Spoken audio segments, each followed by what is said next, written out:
They laughed. Not the kind of laugh that warms a room. No, this was sharp, disbelieving, almost cruel. The kind of laughter that slices through your confidence like a cold blade. It was Thanksgiving dinner, and I had just said the words that silenced the table for a split second before the storm began. I bought a farm. My daughter-in-law, Tiffany, choked on her wine.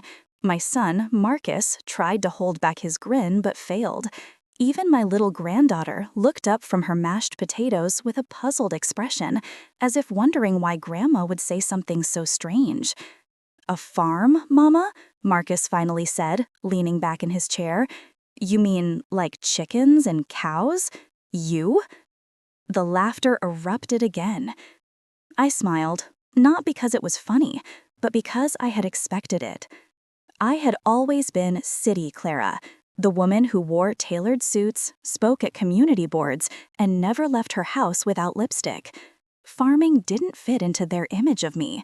They saw it as a midlife crisis, a desperate attempt to fill the loneliness after my husband died 2 years ago. But they didn't know what I had seen. They didn't know why I bought it. And they certainly didn't know who was waiting for me there. 3 months earlier, I stood in front of a rusty gate that led into 70 acres of overgrown land in southern Georgia. The sign hanging loosely read, "Green Haven Farm, Est 1968. It didn't look like a haven. The fences were broken, the barn was leaning like an old drunk man, and the house, oh Lord, the house looked like it hadn't seen love in decades. But I felt something standing there, something whispering in the wind, something that said, "This place still remembers." The real estate agent, a short man named Peter, kept glancing at me as if he expected me to change my mind any second. "You sure about this, Mrs. Johnson? It's a lot of work, you know. Most folks tear it down and build something new." I ran my fingers along the faded paint of the porch railing. "No," I said quietly, "I don't want to erase history. I want to restore it." He gave me a look, half pity, half confusion, but handed me the keys. "Well, it's all yours now." That night, I slept on an air mattress in the middle of the empty living room. The air smelled of dust and old pine. The silence was thick, almost alive. And then, faintly, I heard footsteps, heavy, deliberate, on the porch outside. My body froze. I told myself it was the wind, or a raccoon, or maybe the wood settling. But then I heard a voice, low, calm, male. "I knew you'd come back." My heart slammed against my ribs. I sat up, listening, but there was nothing else. No footsteps, no voice, no sound. Only the old clock ticking from somewhere in the darkness. I didn't sleep that night. In the morning, I walked out to the porch, and there it was, a single pair of muddy footprints leading away from the steps toward the barn. I followed them. Inside, sunlight cut through the cracks in the wooden walls, painting the dust in gold. Tools hung neatly on one side, but there was something else. A cot, a coffee mug, and a folded jacket. Someone had been living there. That's when I heard movement behind me. I turned, and there he was. Tall, broad shoulders, skin like earth after rain, eyes dark but steady. He didn't look startled. He looked at me like he'd been waiting a long time. "You must be Clara," he said simply. I nodded, words caught in my throat. "And you are?" He smiled, slow and patient. "The one who's been taking care of this place, until its real owner came back." That was the first day I met Ezekiel. And that was the day I realized the farm I bought wasn't just soil and wood. It was a story buried in time. And I was about to dig it up. The smell of fresh hay mixed with the morning dew. The farm had begun to breathe again. The fields were no longer silent, and the fences stood straighter, freshly painted white. It had been 6 weeks since I'd moved in, and today my family was coming. I looked at the clock. 9:02 a.m. They were never early, never late. The Johnsons always arrived on their time, not anyone else's. I checked my reflection in the window, hair tied back in a patterned head wrap, hands calloused from work, jeans streaked with dirt. I looked nothing like the woman who once led corporate meetings and wore heels every day. And yet, I had never felt more myself. The sound of tires crunching gravel broke the quiet. A shiny black SUV pulled into the driveway. Marcus stepped out first, sunglasses on, the faint smell of cologne drifting in the wind. His wife Tiffany followed, wearing heels, on a farm.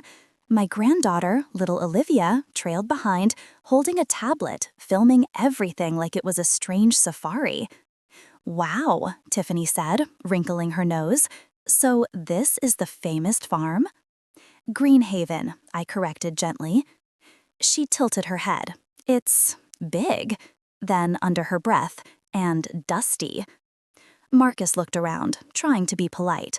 "Mama, you've been busy." "I have," I said proudly. "Come, let me show you."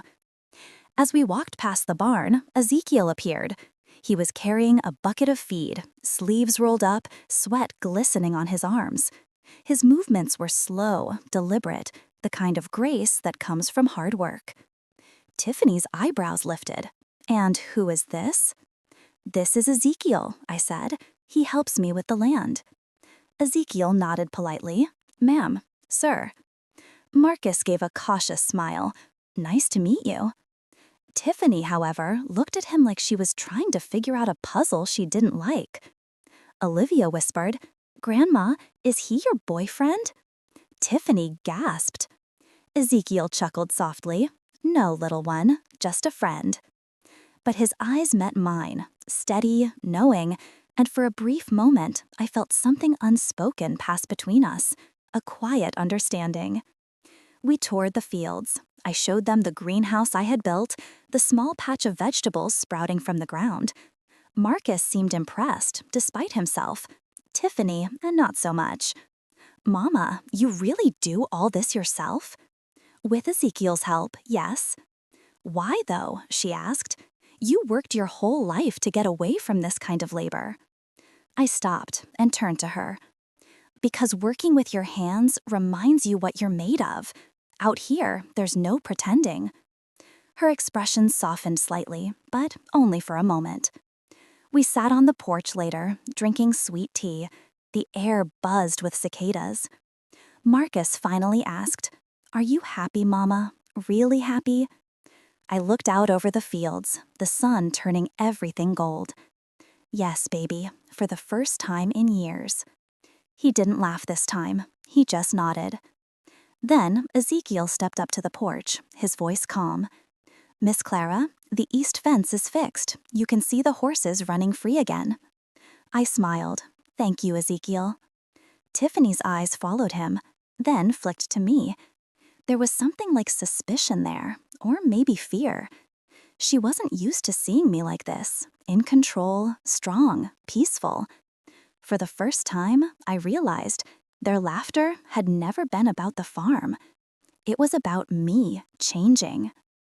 That night, after they left, I stood alone in the quiet.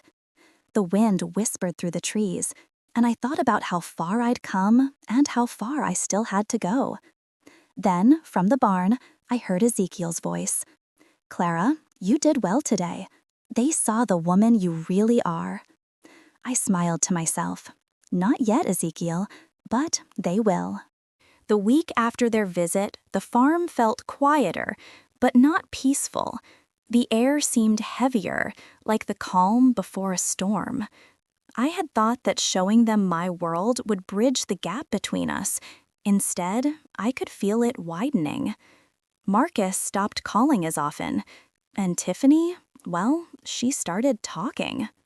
It began with a phone call from my sister, Lorraine. "Clara, honey," she said, her voice hesitant, "I ran into Tiffany at the market. She was telling people, well, things about your farm." I froze. "What kind of things?" Lorraine sighed. that you didn't really buy it yourself, that maybe that man, Ezekiel, did, and that he's living off you, or you off him. You know how people twist stories. I gripped the phone tighter. She said that? Yes, baby, and you know how fast gossip runs around here. I hung up before my sister could say more. My heart thudded painfully. After all I'd built, all I'd survived, they still wanted to turn my peace into something shameful. The next weekend, Marcus came alone. No Tiffany this time. He looked uncomfortable the moment he stepped out of the car. Hey, Mama. Hey, baby, where's your wife? She needed some time. I led him to the porch. The silence between us felt thick. Finally, he said, Tiffany's been saying things she shouldn't. I wanted to hear it from you. How did you really buy this place? I laughed bitterly. With money, Marcus, the same way anyone does. He rubbed his forehead. Mama, she said Ezekiel helped you, that maybe he's taking advantage. I stared at my son, my baby boy who I'd raised on my own when his father left. Do you think I'd let anyone use me? He looked down. No, but you've changed, Mama. You're different. It's like you don't need us anymore. The words hit me deeper than I expected. I needed you all my life, I said softly. Now I just need myself. That night, after Marcus left, I sat in the kitchen long after the lights went out. Ezekiel came in quietly, wiping his hands on a towel. He came again, didn't he? Yes. And he asked about money? Yes. Ezekiel nodded slowly. People fear what they can't control. I looked up at him. You think that's what this is? He leaned against the counter. You built something out of nothing, Clara. They're not used to seeing a woman, especially one like you, win on her own terms. His words sank deep into me. Maybe he was right. Maybe their laughter, their gossip, wasn't about me falling. It was about them not believing I could rise. A week later, the whispers reached the bank. The manager called me in. Mrs. Johnson, he said, we've received questions about your funding. I smiled politely. Oh, questions? That's nice. Should I bring the receipts or just my tax records? He stammered. No, that won't be necessary. It's just unusual for someone your age to take on a project like this alone. I stood up. Then maybe you need to update your idea of what women my age can do on her own terms. I walked out with my head high, the sun burning down on me. That night, I found Ezekiel fixing the fence again. I joined him, handing him nails. Ezekiel, I said quietly, they're starting to come for me. He smiled faintly.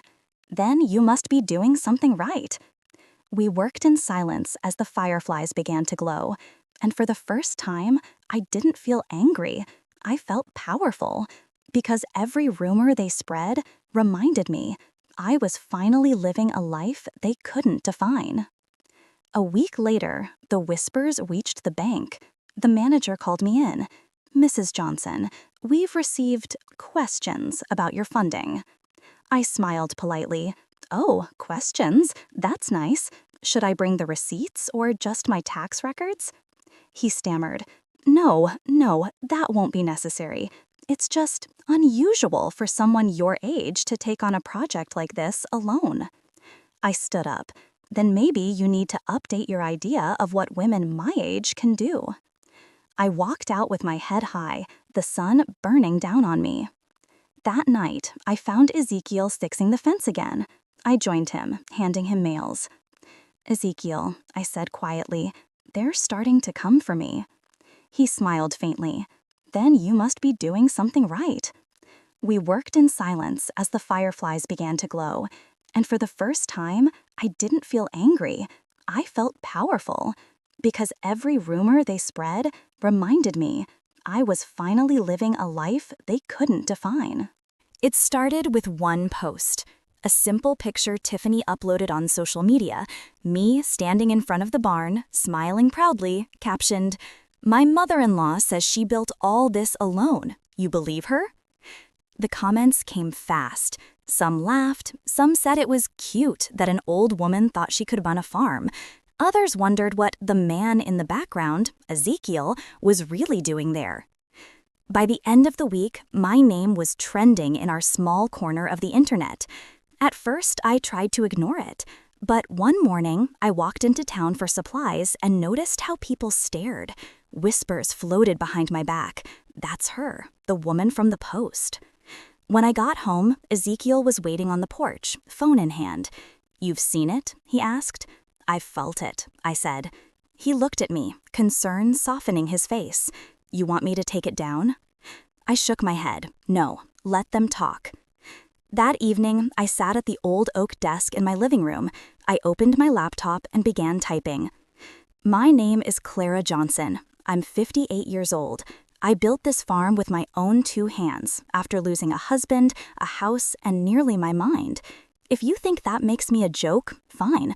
But if you've ever started over after life knocked you down, then you already know me. I hit post before I could second-guess myself. Within hours, comments poured in, not from critics this time, but from women, farmers, widows, single mothers. Messages like, "You're my hero. I needed to read this today. Thank you for proving it's never too late." For the first time in weeks, I smiled without bitterness. The next day, the local news showed up. A young reporter, barely 30, wanted to feature the woman who turned online gossip into a movement. They filmed me feeding chickens, fixing fences, laughing with Ezekiel. When the piece aired, it wasn't about scandal. It was about resilience. The anchor's final words made me tear up. Sometimes strength looks like a woman who doesn't explain herself. She just keeps building. Tiffany called that night. Her voice was small. "Clara, I didn't mean for it to go that far." I stayed quiet, let the silence do the talking. "I was jealous," she whispered finally. "You have something I don't, purpose." For a long moment, I said nothing. Then I answered softly, "Then find it, Tiffany. Don't destroy mine to build yours." She began to cry, and maybe for the first time, I didn't feel angry, just sorry for her. When I hung up, Ezekiel came to sit beside me on the porch. "You handled that like a queen," he said, smiling. I looked at the dark field stretching under the moonlight. "Queens build kingdoms," I said, "even if theirs are made of soil." It was late autumn when Tiffany came back. The air carried that quiet stillness before winter, when the fields rested and even the wind seemed tired. I was sitting on the porch with a cup of tea when I saw her car pull up the gravel road. My heart didn't race this time. It just waited. She stepped out slowly, dressed neatly as always, but her confidence was gone.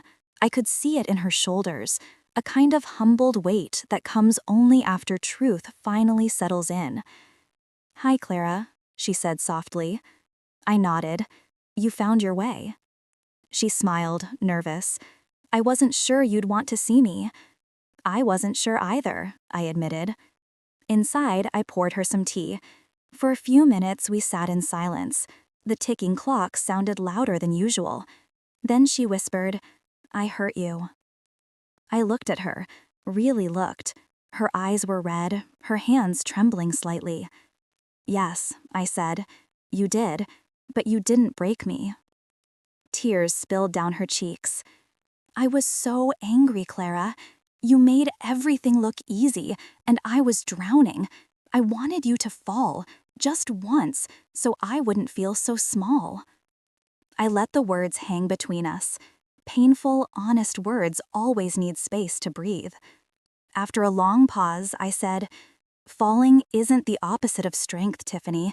It's how we learn where the ground is." She covered her face with her hands and sobbed quietly, and for the first time in years, I reached across the table and touched her arm. "Forgiveness doesn't mean forgetting," I said. "It means I'm done carrying what you dropped." Later, I took her outside. The sun was low, painting the sky in shades of amber and violet. The barn stood proud behind us, the animals calm, the fields golden. She looked around, amazed. "You did all this?" "Yes," I said, "with faith, with patience, and with a few scars." She laughed softly through her tears. "You're incredible, Clara." "No," I smiled. "I'm just free." Before she left, Tiffany reached into her bag and handed me a small envelope. Inside was a check, every cent she'd taken from my savings years ago. "I don't want this money," I said. "It's not about the money," she replied. "It's about giving back what I stole, your trust." For the first time, I saw her not as an enemy, but as a woman still finding her way, like I once had. That night, I stood by the porch, watching her taillights disappear down the road. The moon rose over the farm, full and golden. Ezekiel came up beside me quietly. "Everything all right?" he asked. "Yes," I said. "Everything's right now." He slipped his arm around me quietly. "You really forgave her?" I nodded. "Forgiveness isn't weakness, Zeke. It's freedom. And I've been waiting a long time to breathe again." He smiled. "Then breathe, Clara. You've earned it." And for the first time in years, I did. Fully, deeply, with peace. The morning after Tiffany's visit felt different, quieter, lighter. For the first time in years, I woke up without that dull ache behind my ribs, the kind of pain that lingers long after the storm has passed. The sun poured through the farmhouse windows, painting gold across the old wooden floors. I stood in the kitchen, barefoot, listening to the kettle whistle. It was a small sound, but it felt like music. Ezekiel was already outside feeding the horses. He waved at me through the window, smiling that calm, steady smile that had anchored me through so many nights of doubt. I smiled back. Maybe this, peace, was what I'd been building all along. That afternoon, I drove into town. It had been months since I'd gone beyond the farm, and the faces that once looked at me with pity or gossip now looked with something else, respect. At the local farmer's market, an older woman stopped me. "You're Clara from the Johnson place, right?" she asked. "Yes, ma'am." "I heard about your farm. Heard you're teaching single women how to work the land." I laughed. "It started with 2, I said. Now I've got 10. She touched my arm. "You're doing something special. Don't stop." When I got back home, the women were already in the fields, some planting, some repairing fences, some laughing louder than the wind itself. Each one had a story. Each one had been broken once. And each one was learning, like I did, that survival can grow into strength if you give it room. "Miss Clara," one of them called out, "the soil's ready for the winter crop." "Then let's make it count," I said. "Every seed, every step, every new beginning." The farm buzzed with life, not just the crops, but the hearts healing there. Later that evening, Ezekiel sat beside me on the porch, a cup of coffee in his hand. "You ever think about selling this place?" he asked softly. I smiled. "Sell my peace? Not a chance." He chuckled. "Didn't think so. You know, Clara, you turned what was supposed to be your punishment into your purpose."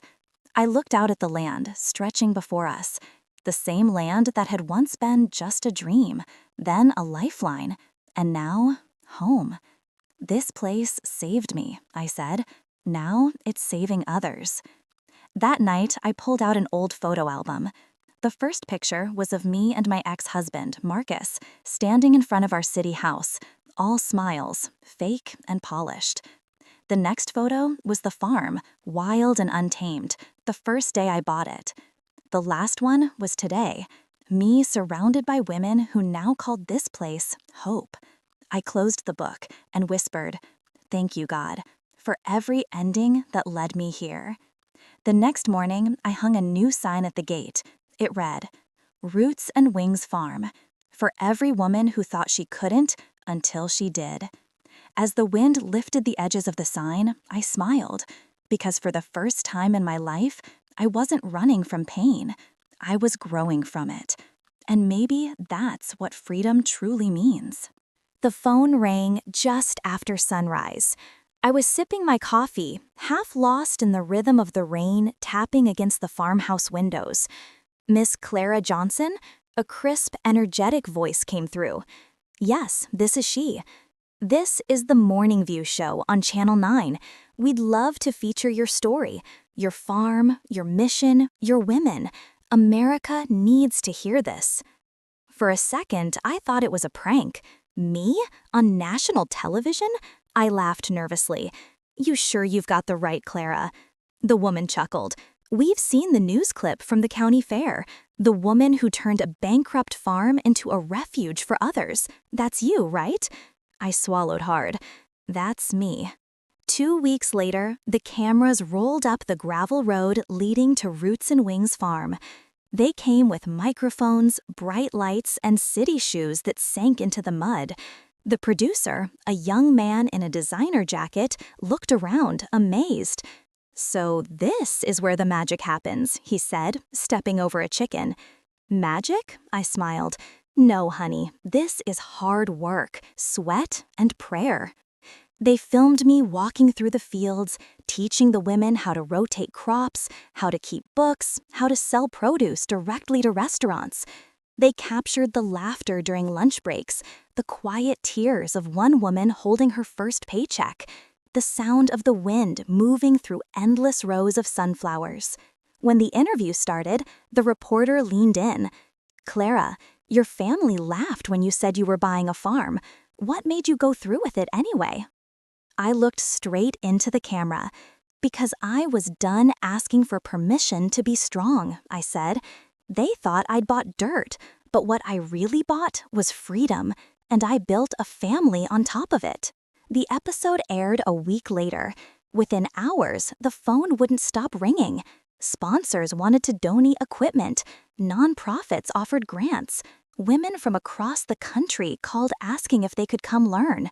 And then, a familiar voice left a voicemail. Hey Ma, it's Tiffany. I saw the show. I'm proud of you. My heart swelled. I sat on the porch and replayed that message 5 times. Each word healed something I didn't know was still broken. The next Sunday, Tiffany and her husband showed up with their 2 kids. The little ones ran across the field, chasing chickens, laughing as if the world had never known pain. Tiffany hugged me tightly, the kind of hug that speaks of all the things words can't. You turned your pain into power, Mom, she whispered. I smiled through tears. That's what mothers do, baby. We build beauty out of whatever's left. That evening, the women gathered around a fire pit. We roasted corn, shared stories, and sang old gospel songs that carried up into the stars. I looked around, at their faces glowing in the firelight, and realized something. The farm wasn't mine anymore. It belonged to all of us, to every woman who'd been told she couldn't and proved she could. Later that night, I sat alone on the porch, the moon resting above the fields like a silver crown. I thought about the city life I'd left, the people who doubted me, the laughter that used to hurt so much. Now, that laughter no longer haunted me. It fueled me. Because I had built something no one could take away. Not money, not power, not fear. I whispered into the night, "You see me now, don't you?" And somewhere in that quiet, I could almost hear the earth answer back, "Yes, Clara, the whole world does." The morning the letter arrived, the sky was still pink with the first breath of dawn. It came in a plain white envelope tucked among bills and seed catalogs. The return address read, Department of Agriculture, Washington, D.C. For a moment, I just stared at it. Then I tore it open, my hands trembling. Dear Miss Johnson, we are pleased to inform you that Roots and Wings Farm has been selected to receive a federal grant for community agricultural development. We believe your model represents the future of sustainable, women-led farming in America. I set the letter down slowly. The words blurred through my tears. Me, the woman they laughed at, the one who lost everything, had just been recognized by the U.S. government. A month later, I stood on a stage in Washington, facing a sea of faces. Journalists, politicians, educators, farmers from every state. The lights were bright, but my heart was steady. "My name is Clara Johnson," I began, my voice echoing softly through the hall. "I bought a broken farm, not because I wanted land, but because I needed to plant hope. And hope, my friends, grows best in soil that's been turned over by pain." The audience fell silent. Then, a slow, rising applause filled the room. Back on the farm, things changed fast. With the grant money, we built new greenhouses, a training center, and a small daycare for the women's children. We called the new program From Seed to Strength. Every month, women arrived from across the country, single mothers, widows, immigrants, all hungry to learn and rebuild. I watched them plant their first seeds, trembling with doubt, then watched those seeds rise, just like them. One woman, Teresa, came from Detroit. She had lost her husband and her job in the same year. On her first day, she told me, "I don't know if I belong here." I smiled and placed a trowel in her hand. "Honey, if you've ever had to start over, you belong." By the end of the season, Teresa had become one of my best supervisors. She told her story on the local news, tears streaming down her cheeks. "Miss Clara taught me that I wasn't broken," she said. "I was just being replanted." But success brings shadows. One afternoon, a black SUV rolled into the driveway. A man in a suit stepped out, holding a clipboard. "Miss Johnson, I'm from the zoning board. We've received complaints about unregistered housing and noise violations." I blinked. Complaints? From who? He hesitated. Anonymous. I knew. It was the neighboring developer, the same one who had once tried to buy my land cheap, assuming I'd fail. That night, I gathered the women in the training barn. "We might be facing an inspection soon," I told them. "They think we don't belong here, so we're going to show them we do, with pride, not fear." We cleaned every building, labeled every file, repaired every fence. When the inspectors came, we were ready. They left without finding a single violation. 2 weeks later, the developer's offer came again, triple the price this time. I laughed as I tore the letter in half. "Some things," I said to the women, "aren't for sale." That evening, as the sun sank behind the fields, I stood with Tiffany and watched the lights come on in the greenhouses. "Mom," she said softly, "you built something bigger than a farm. You built a movement." I smiled. "Baby, I didn't build it alone. I just gave it roots. The rest came from the women who found their wings." As darkness settled, the sound of laughter drifted from the barn, where the women were singing while packing produce for the weekend market. I looked out across the land, rows of crops shining under the moonlight, and whispered, "From seed to strength, that's all it ever was." And for the first time in years, I felt something deep, quiet, and whole. Peace. The morning they came to film me, the fields shimmered like gold.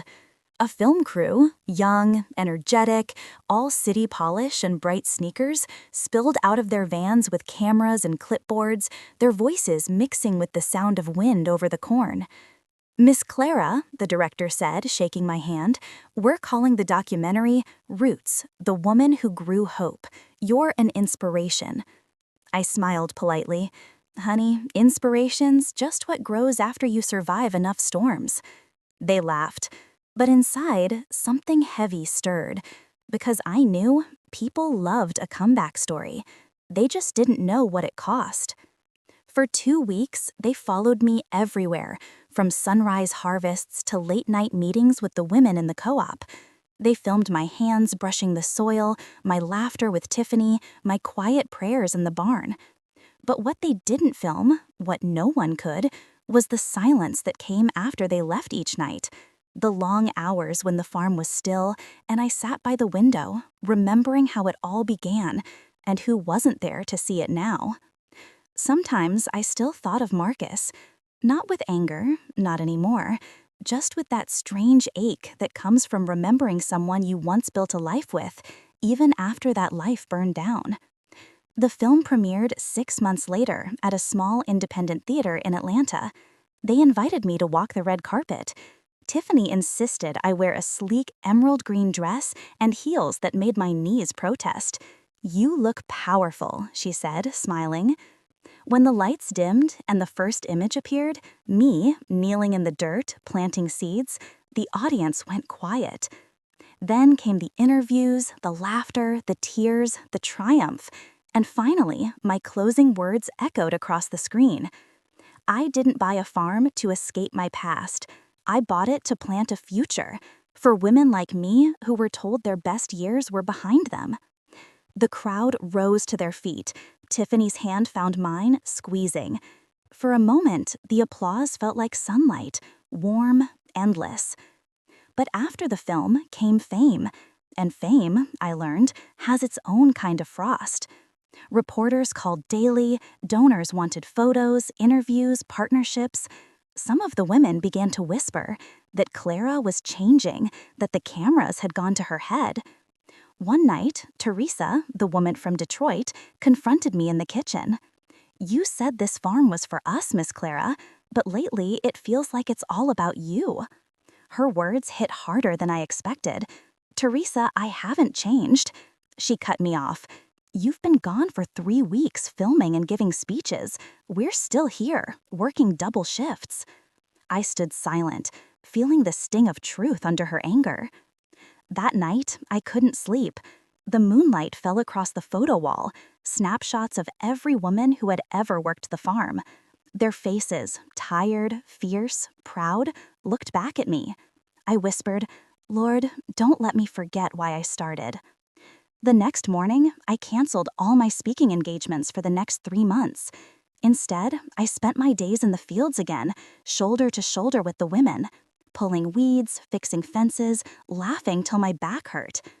By the end of the season, the whispers had faded, and something stronger had replaced them, trust reborn, like soil after rain.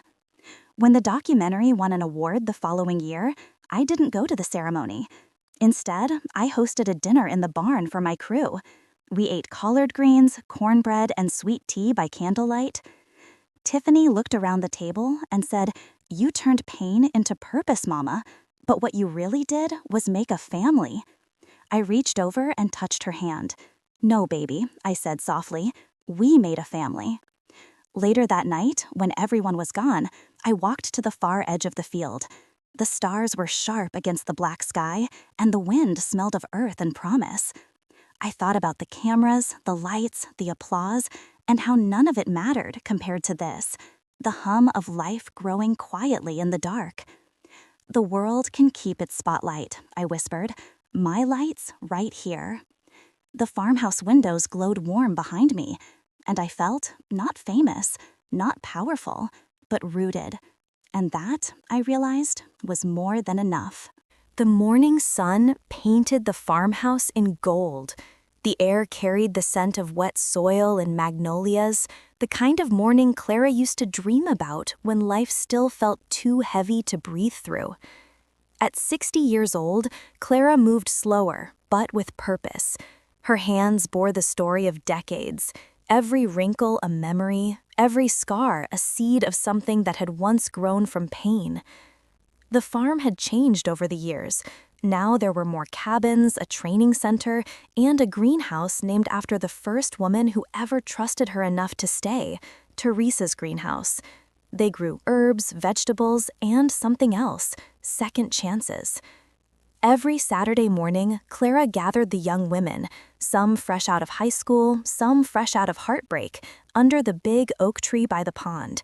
They sat cross-legged in the grass, listening to her voice that carried wisdom, rhythm, and that quiet power of someone who had lived every word she spoke. "You can rebuild anything," she told them, "a home, a business, a heart, but only if you stop waiting for someone to fix it for you." One of the girls asked softly, "Weren't you ever scared to start again, Miss Clara?" Clara smiled, looking out across the land she had built from nothing. "All the time," she said, But I learned that courage isn't the absence of fear. It's planting anyway, even when you don't know if the rain will come. The women called her Mama C now, and every year on the farm's anniversary, they held a small festival. Music filled the air, blues, gospel, laughter, and lanterns floated into the night sky, each carrying a handwritten wish. That year, Clara stood quietly at the edge of the crowd, watching her daughter Tiffany laugh with the new volunteers. Her heart swelled. Tiffany had grown into a strong woman, a teacher, a mother, and lately a dreamer of her own. She had plans to expand the farm into an education center for underprivileged youth. "Mama," Tiffany said, joining her by the fence, "I want to name the new building after you." Clara chuckled. "Baby, don't you dare put my name on a wall. Just make sure that wall stands long after I'm gone." That night, after everyone left, the farm grew still again. Clara walked through the fields with her lantern, tracing her fingers along the crops: corn, beans, sunflowers. The earth hummed under her feet, alive, forgiving. She stopped by the small bench near the old barn, the one where she and David used to drink coffee in silence. She sat, closed her eyes, and whispered, "You'd be proud, old man. You really would."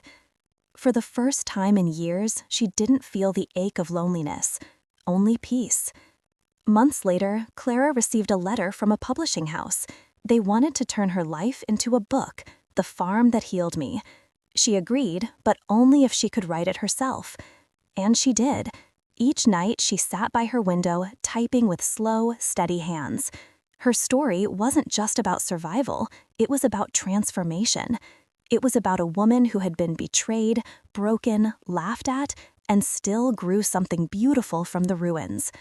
When the book launched, it became a quiet sensation, not because of fame, but because women across the country saw themselves in Clara's words. Letters poured in, from widows, single mothers, women rebuilding after loss. "You gave me hope. I started my own garden after reading your story. You made me believe that it's not too late." Every message felt like sunlight through the cracks. Years later, on a soft autumn evening, Clara sat on the porch watching Tiffany's children chase fireflies. The farm had passed into the next generation, exactly as she had dreamed. Her granddaughter, a bright-eyed girl with her same stubborn smile, ran up and asked, "Grandma, is it true you built all this by yourself?" Clara laughed gently. "Oh no, baby. I just planted the first seed. The rest grew because love doesn't stop where we do." She leaned back, eyes following the horizon, where the fields met the fading light. That night, as the wind whispered through the trees, Clara wrote her final journal entry. "I came here to find peace, and I did. The earth remembers us not for how we fall, but for what we choose to grow again.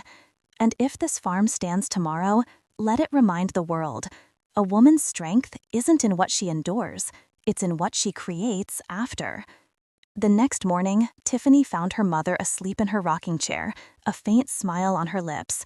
The sun was rising over the farm, golden and quiet, the same way it had the day Clara first arrived. And in that light, the legacy she planted, courage, love, forgiveness, continued to bloom. Because Clara's farm was never just about land, it was life. And life, once rooted in hope, never truly ends.